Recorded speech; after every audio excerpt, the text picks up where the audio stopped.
Juga dikatakan oleh Allah Subhanahu wa taala dalam surah Jum'ah tentang salat Jumat ayat 10. A'udzu billahi minasyaitonir rajim. Fa idza qudiyatis salatu fantashiru fil ardi wabtagu min fadlillahi wadhkurullaha katsiran la'allakum tuflihun.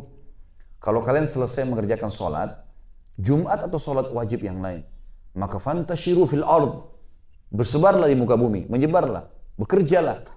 Apa maknanya di sini? Kenapa dikatakan bekerja kata ulama tafsir? Karena Allah bilang wabtagu min fadlillah, dengan cara mengejar karunia-Nya Allah. Kejar tuh rezeki-rezeki, kejar tuh prestasi-prestasi dunia. Dan kata Allah SWT, wadhkurullaha katsiran la'allakum tuflihun. Dan pada saat kalian bekerja, banyak berzikir kepada Allah. Ingat, halal halal, haram haram. Halal nikmati, haram tinggalkan. Agar kalian beruntung. Sebesar apapun keuntungannya, tinggalkan kalau itu haram, dan kejar keuntungannya kalau memang itu halal. Nikmati. Dan saya sudah pernah jelaskan teman-teman sekalian, dan saya reviewkan lagi, sesuatu yang haram itu lebih sedikit daripada yang halal. Halal itu banyak. Maka untuk apa kita masuk ke yang haram? Kalau Allah haramkan babi, Allah ganti dengan sapi, ayam, kelinci, rusa, kambing, semua hewan di air. Lalu untuk apa babi? Haram itu sedikit itemnya. Haram khamr, Allah ganti susu, madu, sirup, air putih, banyak gantinya. Allah haramkan zina, Allah ganti dengan nikah, gitu kan? Ada gantinya. Kalau kita diberikan syahwat lalu Allah tidak, kita punya syahwat mau makan, mau minum, ya, mau bekerja, mau berhubungan interaksi sama lawan jenis, lalu Allah tidak berikan solusi, mungkin wajar orang melanggar. Ini enggak. Gitu. Yang halal banyak, yang haram itu sedikit sekali. Untuk apa kita masuk ke sana? Kita dengarkan teman-teman sekalian, sabda Nabi SAW yang memotivasi kita untuk selalu sukses, ya, adalah hadis Nabi SAW yang sahih riwayat Bukhari.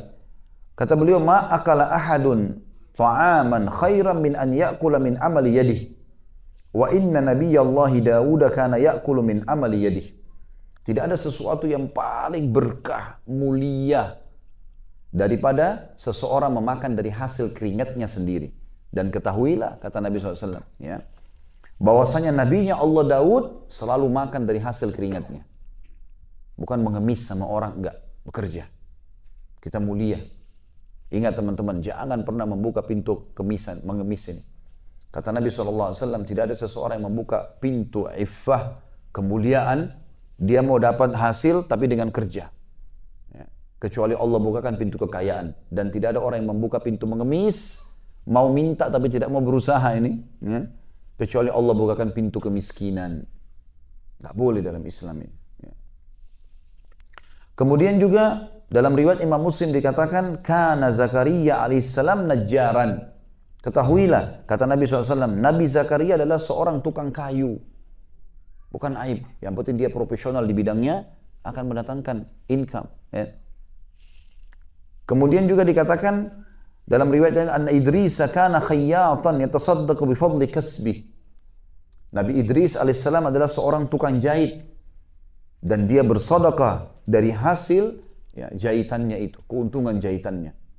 Orang juga kalau mahir dan profesional, dia dalami ilmunya, maka insya Allah dia akan dapat keuntungan yang besar di situ.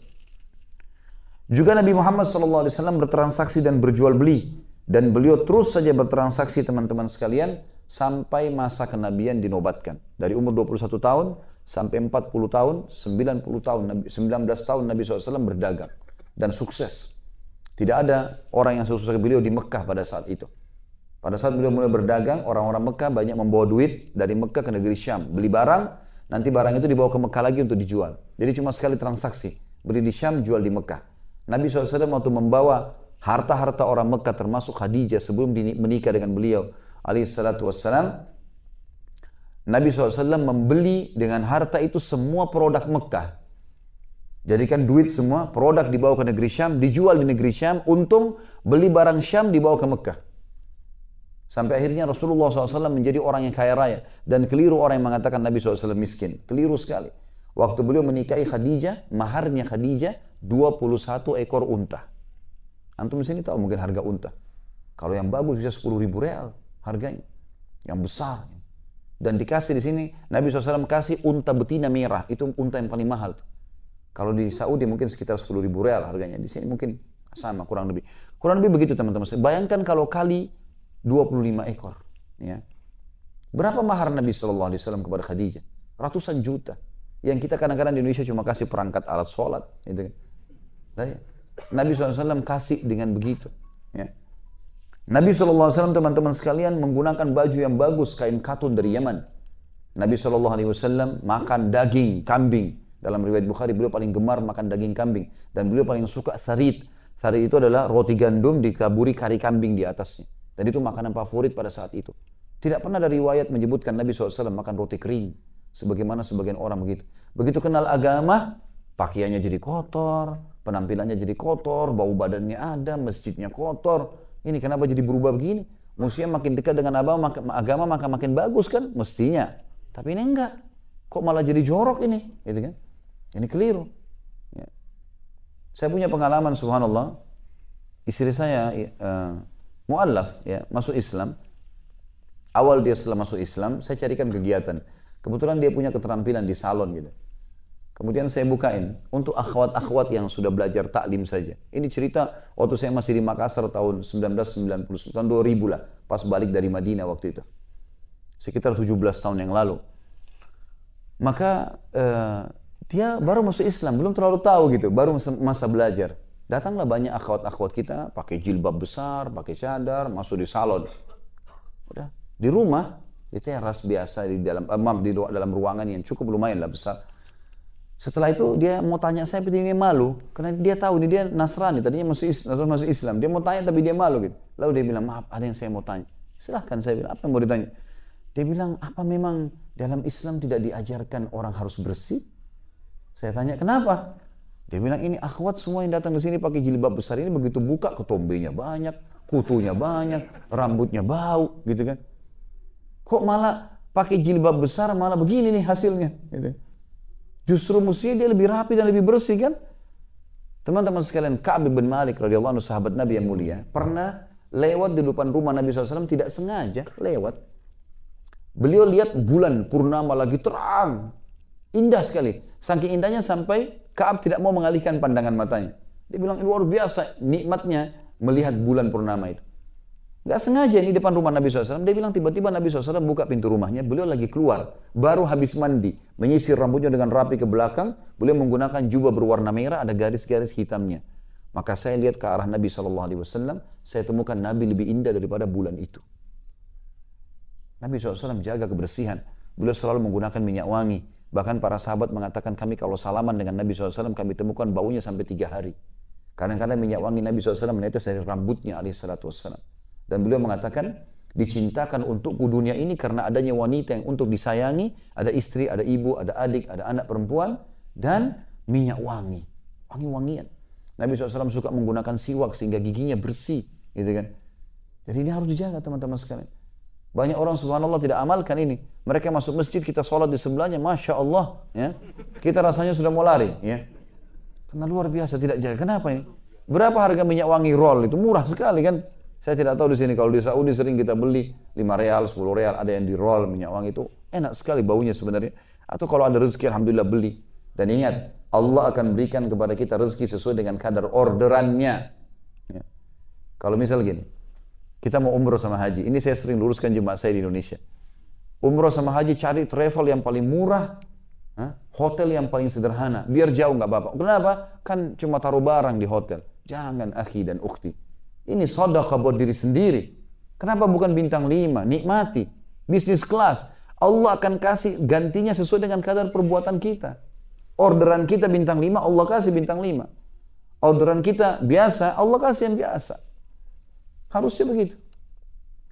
Subhanallah, saya dulu, waktu ini pengalaman pribadi, cuma mau berbagi saja. Saya dulu sering naik pesawat ekonomi kelas gitu kan. Mulai saya beranjak menggalang beberapa usaha, saya bilang enggak, saya coba naik ke bisnis kelas. Bukan untuk sombong, tapi kenapa saya enggak nikmati rezekinya Allah? Semenjak itu saya berdoa sama Allah, ya Allah mudahin supaya saya tidak pernah naik ekonomi. Subhanallah, sudah berapa tahun saya naik bisnis terus. Enggak pernah saya naik ekonomi. Dan saya memang merasakan Allah gantikan nilainya kok. Allah gantikan nilai. Dan semenjak itu banyak sekali jemaah saya, alhamdulillah umroh haji tidak pernah lagi hitung-hitungan. Jangan hitung-hitungan sama Allah ini. Royal sama Allah, Allah akan kasih juga. Ya, Kalau kita perhitungkan sama Allah, Allah juga nanti jadi hitung rezeki kita. Ya. Kalau sedekah di jalan Allah besar. Celengan masjid lagi lewat, saya tidak tahu di sini, kalau antum di sini tidak ada celengan ya. Kalau di Indonesia kan banyak celengan masjid nih.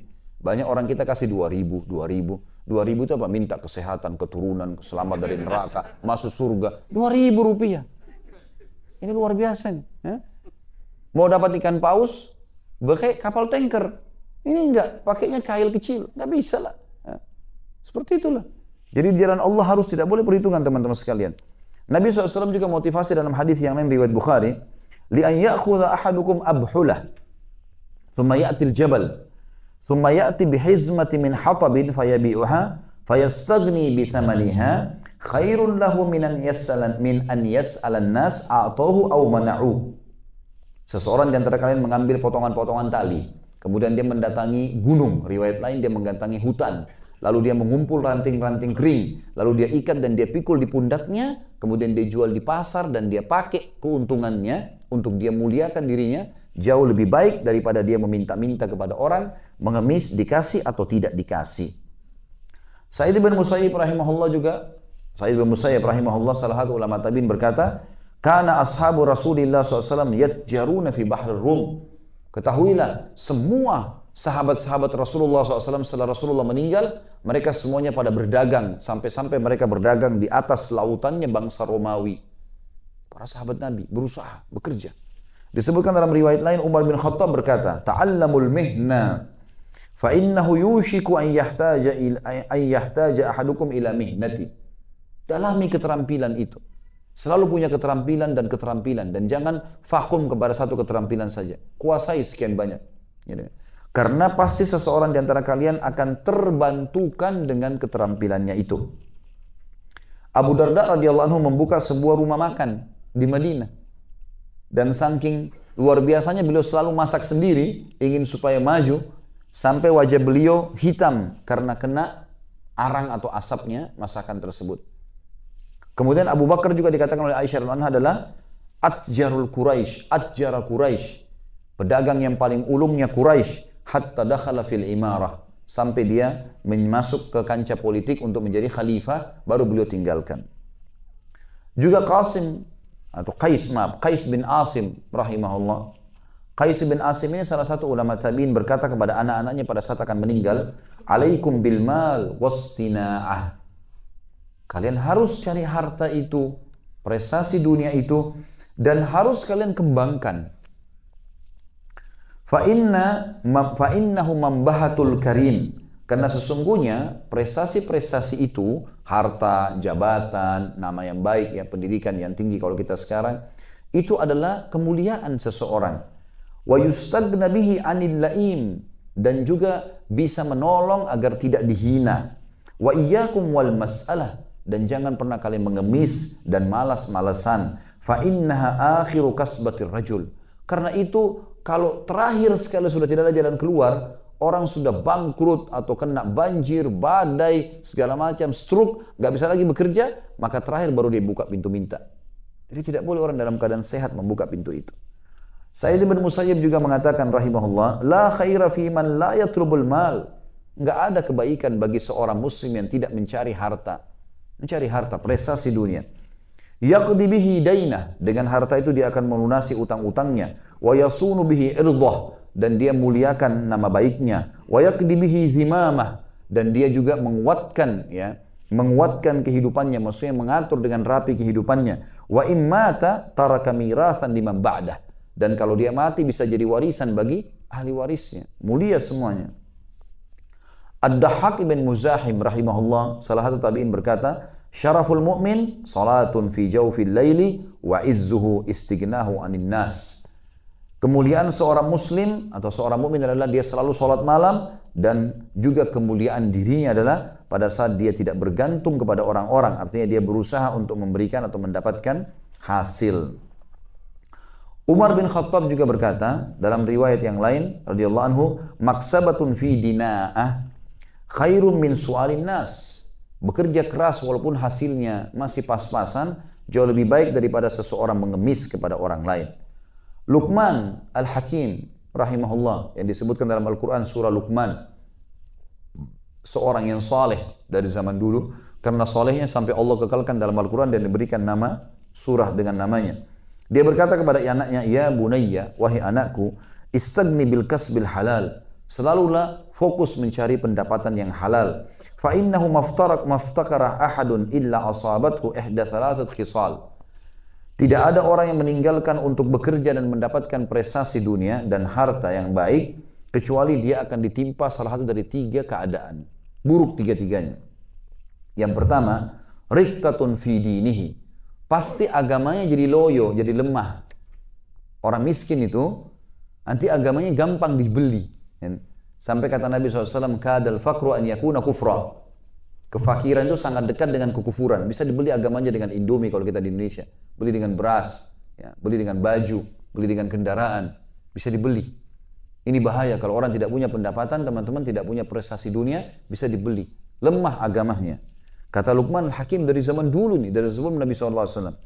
Kemudian yang kedua, awdha'fu fi aqlihi, atau akalnya jadi sempit. Ya, orang kalau bekerja, menghadapi manusia, menghadapi suka dukanya, perdagangan, pekerjaan, dia selalu otaknya ini sinyal listriknya bergerak terus. Dia berpikir jalan keluarnya, masalahnya bagaimana mendapatkan ini, bagaimana menahan ini. Jadi dia hidup. Beda dengan orang yang vakum ini. Orang yang malas teman-teman, maka semua akalnya jadi pendek. Kita sering melihat orang yang bermalas-malasan, duduk-duduk pinggir jalan, tidur, pengangguran. Pendek akalnya. Kita nggak bisa ajak diskusi orang seperti ini. Dia nggak bisa berpikir. Ya. Ini yang kedua. Dan yang ketiga kata beliau, wihaun fi muru'atih. Dan juga bisa menghina kehormatannya. Orang anggap remeh. Siapa itu? Tidak ada sekolahnya. Siapa itu? Oh, nggak ada kerjaannya. Orang anggap remeh. Gitu kan? Dianggap remeh. Ini yang ketiga. Dan beliau mengatakan, dan lebih parah daripada 3-3 itu beliau mengatakan, wa'adzamu min hadza istighfafun nasu bihi. Penghinaan manusia terhadap dirinya.